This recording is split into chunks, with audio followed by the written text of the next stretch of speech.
हम इस वीडियो में याक डेरिडा के डिकंस्ट्रक्शन थ्योरी की चर्चा करेंगे। याक डेरिडा एक पश्चात आधुनिकतावादी विचारक हैं और ये बहुत ही प्रख्यात और पॉपुलर विचारक माने जाते हैं। वे एक फ्रांसीसी हैं और उनका जन्म फ्रांस के तत्कालीन उपनिवेश अल्जीरिया के शहर अल्जियर्स के निकट एक एल बायर नामक स्थान में 15 जुलाई 1930 को हुआ था। वहीं वे पले बढ़े। वहीं उन्होंने प्राथमिक स्तर की शिक्षा पाई। जब वह स्कूल में 9वीं कक्षा में थे तभी उनको नीत्शे से मुलाकात हुई और नीत्शे ने उन्हें शिक्षा भी प्रदान की। बाद में रूसो, बरगसा और सार्त्र जैसे लोगों से भी उनका परिचय हुआ। केवल परिचय ही नहीं हुआ बल्कि उन्होंने रूसो, बरगसा और सार्त्र जैसे प्रख्यात दार्शनिकों से भी शिक्षा पाई। 19 वर्ष की उम्र में वे पेरिस आ गए और वहीं उन्होंने उच्च शिक्षा पाने के लिए इकोल नॉर्मेल सुपेरियर कॉलेज में प्रवेश लिया। पेरिस आने के बाद वह कभी भी अल्जीरिया में निवास नहीं करने गए क्योंकि वहाँ की औपनिवेशिक राजनीति के कारण उन्हें वहाँ जाना बिल्कुल ही पसंद नहीं था। वे पेरिस में सोरबोन में 1960 से लेकर 1964 की अवधि में दर्शन शास्त्र के अध्यापक के रूप में नियुक्त रहे और फिर बाद में पेरिस के इकोल डे हेंटेल्यूड में दर्शन शास्त्र के अध्यापन में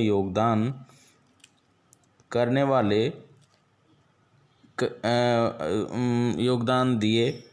इसके अलावा वे संयुक्त राज्य अमेरिका के कैलिफोर्निया विश्वविद्यालय में दर्शन शास्त्र के प्रोफेसर रहे। फ्रेंच साहित्य तथा तुलनात्मक साहित्य कंपैरेटिव लिटरेचर के भी वो प्राध्यापक रहे।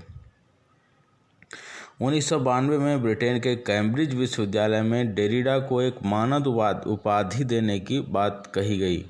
वहाँ उनके अध्यापकों ने इसका बहुत जोरदार विरोध किया क्योंकि उनके अनुसार डेरिडा केवल बेसिर पैर की बातें करते हैं, उसमें कोई दार्शनिक तथ्य नहीं होता है।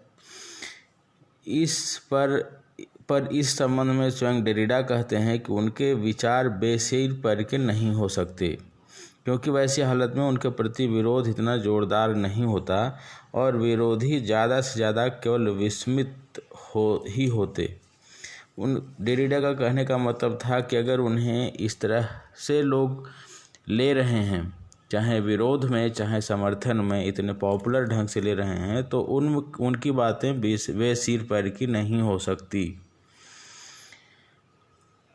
फिर भी लोगों ने उन्हें एक विध्वंसक दार्शनिक के रूप में ही लिया और विध्वंसक दार्शनिक के रूप में उन्होंने फ्रेंच साहित्य, व्याकरण, दर्शन शास्त्र इन सभी पर चर्चा की।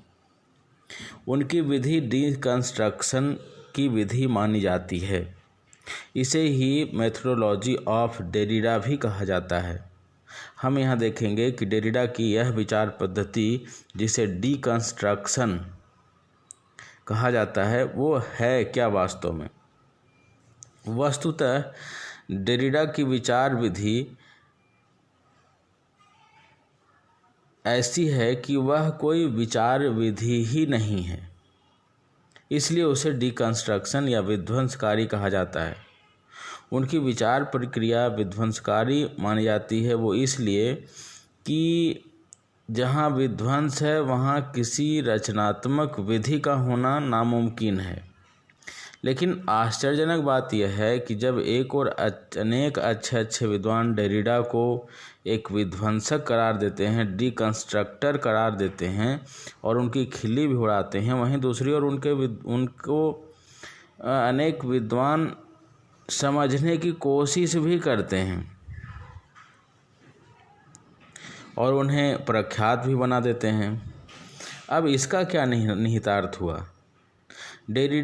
इसका मतलब ये हुआ कि डेरिडा समझ में आने लायक विचारक तो अवश्य हैं, परंतु वो बिल्कुल समझ में आने लायक बात ही करते हैं, लेकिन तब उनकी विचार पद्धति की सूक्ष्मता को समझने की और फिर उनकी नवीनता को पकड़ में लाने की ज़रूरत है। अतः उनकी कोई विख्यात दार्शनिक विधि नहीं रहने पर भी उनमें एक विलक्षणता है, और यह उनकी विधि की ही विलक्षणता है, जिसे विलक्षण दार्शनिक विधि भी हम कह सकते हैं। इस विलक्षण विधि को यहाँ स्पष्ट करने की कोशिश की जाएगी। डेरिडा की विलक्षण विधि यह है कि उनकी कोई विधि है ही नहीं। कोई भी विधि इसलिए मानी जाती है कि उसका उपयोग हो सकता है, और वह उसका उपयोग एक उपकरण के रूप में हो सकता है, और उसका उपयोग कोई भी कर सकता है और किसी चीज़ के लिए भी किया जा सकता है। और यदि एक विचारक के रूप में डेरिडा विध्वंस ही करते हैं तो उनके लिए किसी विधि का होना संभव कैसे होगा? और फिर यह भी कहा जाता है कि उनका कोई सुव्यवस्थित विचार भी नहीं था, वो बेसिर पैर की बात करते थे। इसलिए तब उनके विचार को जानने के लिए उनको ही अर्थात डेरिडा को ही पढ़ना आवश्यक हो जाता है। ऐसा कहने का डेरिडा को ही समझना आवश्यक हो जाता है। ऐसा कहने का तात्पर्य है कि किसी भी व्यक्ति की सोच या फिर उसकी गुणवत्ता उसके निजी आंतरिक अनुभूति से जुड़ी होती है, पर तब वह अनुभूति किसी अन्य व्यक्ति से अनुभूत नहीं की जा सकती। डेरिडा का चिंतन, जैसा हम जानते हैं, अनेक पूर्ववर्ती और समसामयिक विचारकों के चिंतन से बहुत अधिक प्रभावित हुआ था, और इन प्रभावित करने वालों में नीत्शे, अरस्तु, कांट, हेगेल, हुसरेल, हाइडेगर, सार्त्र आदि हैं। हुसरेल की फेनोमेनोलॉजी डेरिडा के लिए कुछ विशेष महत्व रखती है। इसलिए रखती है कि इसमें व्यक्ति द्वारा फेनोमेना की चर्चा की गई है, प्रत्यक्ष अनुभूत संविद की चर्चा की गई है। उनके लिए कांट के आधारभूत तत्व नोमेना का महत्व नहीं है। क्यों? क्योंकि वह तत्व सदा एवं सर्वदा अज्ञेय ही रहता है, इसलिए वो इस पर ज़्यादा चर्चा नहीं करते। पर संविद भी तो वह अज्ञेय ही है, जिसके बारे में न बोला जा सकता और न लिखा जा सकता है। वह भी किसी भी तरह बाह्य प्रदूषण से प्रदूषित नहीं हो सकता। बोलने वाले ध्वनि का भी लिखने वाले चिन्ह का ही प्रयोग कर सकते हैं। वे लोग किसी भी तरह संविद को अपनी पकड़ में नहीं ला सकते, पर तब मानव व्यक्ति की अनुभूति का तो महत्व होता ही है, क्योंकि अंततोगत्वा व्यक्ति की निजी अनुभूति ही ज्ञान के लिए सबसे अधिक महत्वपूर्ण साबित होती है। डेरिडा इस विषय की चर्चा करते हुए ऑक्सफोर्ड विश्वविद्यालय में, मतलब ये है कि डेरिडा के इस विषय पर चर्चा करते हुए ऑक्सफोर्ड विश्वविद्यालय के प्रख्यात अध्यापक जेल ऑस्टिन, जो एक विख्यात भाषा विश्लेषक थे, हवाला देते हैं। डेरिडा कहते हैं कि अंतिम आग्रह के लिए औचित्य यह है कि इन रूपों में अर्थात बोलने तथा लिखने में तथ्य को सूचित किया जाता है, जिसे ऑस्टिन ने उद्घोष या अटरेंस का स्रोत माना है। इस स्रोत की अवधारणा, जो स्पष्ट ही दांव पर है, बार बार उनके बाद के चिंतकों में प्रकट होती है और हमारे विवेच्य विषय के पूरे विश्लेषण को प्रभावित भी करती है। ऑस्टिन वर्तमान में प्रथम पुरुष कर्तृवाच्य कथन का स्रोत न केवल उस कथन के उद्घोष में अस्तित्वान मानते हैं, हालांकि मैंने यह स्पष्ट करने का प्रयास किया कि वैसा नहीं मानने के लिए तर्क है, बल्कि उन्हें इससे भी संदेह नहीं है कि लिखित उद्घोषों में भी उस स्रोत के पर्याय का होना बिल्कुल स्पष्ट है। इस प्रकार देखा जा सकता है कि डेरिडा का निजी व्यक्तित्व ही सर्वाधिक महत्वपूर्ण है, और ऐसा इसलिए कि उपयुक्त स्रोतपरक अनुभूति व्यक्ति की आंतरिक विशिष्टता ही हो सकती है। अतः एक प्रश्नकर्ता के उत्तर में डेरिडा कहते भी हैं कि मेरे विचार को जानने के लिए किसी विधि को अपनाने की जरूरत नहीं है, बल्कि उसके लिए मेरे व्यक्तित्व को पढ़ना होगा, मेरे व्यक्तित्व को जानना होगा। इसका तात्पर्य यह है कि डेरिडा को समझने के लिए उनकी आंतरिक चेतना को जानना आवश्यक है।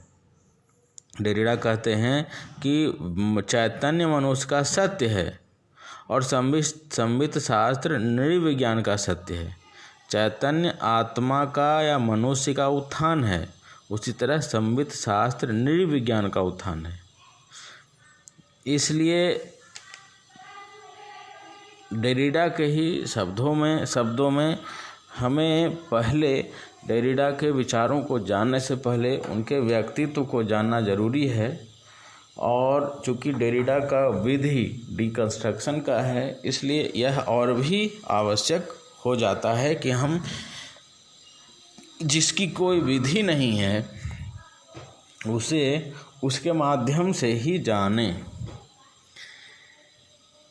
वो डेरिडा ये कहते हैं कि अपने डिकंस्ट्रक्शन में कहते हैं कि तत्वशास्त्र असंभव है, तत्वशास्त्र की संभावना निरर्थक है। जैसे डेरिडा कहते हैं कि हमारे चिंतन का उद्देश्य सत्य को अर्थात सत्य स्थिति को अर्थात वास्तविकता या रियलिटी को जानना हो सकता है, पर क्या उनका चिंतन एक दर्शन शास्त्र को जन्म देता है जिसके केंद्र में एक तत्वशास्त्र रहे? पर हमने ऊपर जो कुछ भी जाने उसके अनुसार वे ना तो किसी तत्वशास्त्र को और न ही किसी दर्शन शास्त्र को मान्यता देने के पक्ष में हैं। वे एक डेरिडा एक विध्वंसकारी हैं और दर्शन शास्त्र का विध्वंस करके उसके हाशिए पर पड़े उन मानव सापेक्ष विषयों को प्रश्रय देना चाहते हैं जिनके संबंध में सोचना या फिक्र करना मनुष्य के लिए शायद आवश्यक है। इसलिए वो बार बार डेरिडा मार्जिन की चर्चा करते हैं।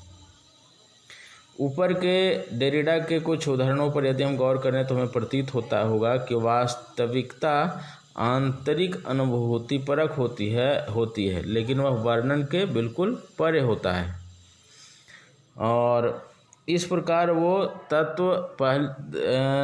डेरिडा तत्वशास्त्र की या दर्शन शास्त्र की असंभाव्यता पर विचार करते हैं और उसे असंभाव्य करार देते हैं। उनका लेख ही है द इम्पॉसिबिलिटी ऑफ मेटाफिजिक्स। अब दूसरा वह विचार करते हैं कि भिन्नता डिफरेंशिएटी जिसको कहते हैं डिफरेंस। तो डेरिडा के विवेचन में वो कहते हैं कि वैयक्तिक अनुभूति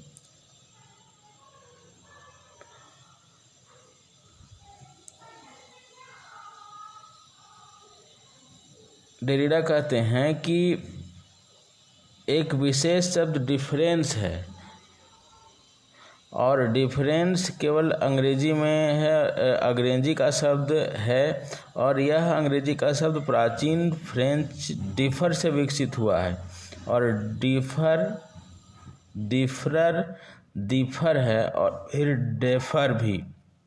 डिफर देशिक भिन्नता इंगित करता है और डेफर कालिक भिन्नता। तात्पर्य है कि डिफर स्पेशियल अदरनेस इंगित करता है और डेफर टेम्पोरल पोस्टपोन्टेनमेंट अलग करता है। अब यहाँ ध्यान देने योग्य बात है कि जब हम वास्तविकता या सत्य को अभिव्यक्त करने का कोई प्रयास करते हैं तो हम किसी न किसी माध्यम का सहारा अवश्य लेते हैं, चाहे वह इशारा हो या ध्वनि हो या लिपि परक चिन्ह हो। अंग्रेजी में क्रमशः इसे गेस्चर, साउंड, राइटिंग कह सकते हैं। अभिव्यक्ति का विकास इन्हीं के माध्यम से पूर्वापर क्रम में हुआ और अब तो राइटिंग ही अभिव्यक्ति का सबसे सशक्त माध्यम और स्थायी माध्यम माना जाने लगा और ये व्यापक और व्यवहार योग्य माध्यम बन गया। यह माध्यम भाषा का ही एक रूप है। भाषा का पूर्व परक रूप ध्वन्यात्मक होने के कारण उच्चरित भाषा स्पोकन लैंग्वेज तथा उसका परवर्ती रूप लिखित होने के कारण लिखित भाषा रिटन लैंग्वेज जैसे नामों से प्रसिद्ध है। और यहाँ यह ध्यातव्य है कि किसी भी भाषा यानी लैंग्वेज का कोई भी चिन्ह किसी न किसी प्रकार का प्रतीक बन जाता है और इसका आधार डिफर ही है, डिफरेंस, जिसे डिफरेंस कहा जाता है। इसलिए डिफरेंस को जानने की ज़रूरत है और डिफरेंस महत्वपूर्ण है, यह देरिडा कहते हैं।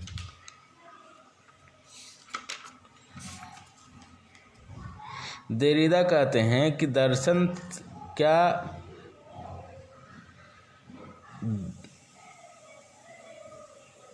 देरिडा पर यह कहा जाता है कि क्या देरिडा एक विध्वंसक दर्शन शास्त्री थे।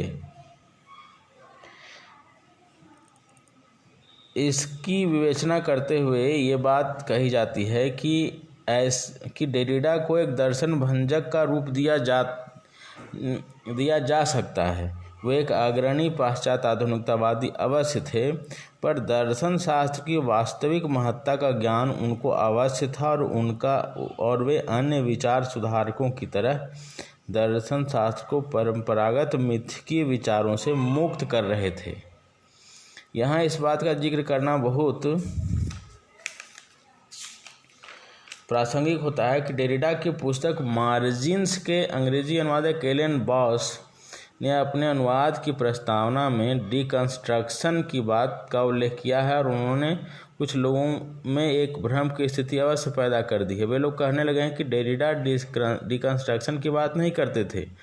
यदि वे ऐसा करते होते तो एलन बॉस ने जैसे पारखी ने अपनी प्रस्तावना डिकंस्ट्रक्शन का प्रयोग नहीं कर शुद्ध डिस्ट्रक्शन का ही प्रयोग किया जाता।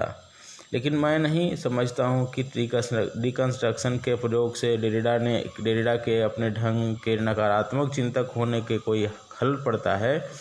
डिकंस्ट्रक्शन में कंस्ट्रक्शन हिस्से के पहले उपसर्ग डी के रहने से कंस्ट्रक्शन का निराकरण तो हो ही जाता है, पर तब हम इस निराकरण के संबंध में यह कह ही सकते हैं कि जो हमने प्रस्तुत विचार के संबंध में पहले भी कहा कि डेरिडा यदि एक प्रकार के तत्वशास्त्र का विध्वंस करते हैं तो वे दूसरे प्रकार से उसकी पुनर्स्थापना भी करते हैं। इसलिए तत्वशास्त्र की विध्वंस करना इनका लक्ष्य नहीं था, बल्कि तत्वशास्त्र को मिथकों से मुक्त करना था। यह एक तरीके से डेरिडा का डिकंस्ट्रक्शन थ्योरी है। आशा है सभी को समझ में आया होगा। धन्यवाद।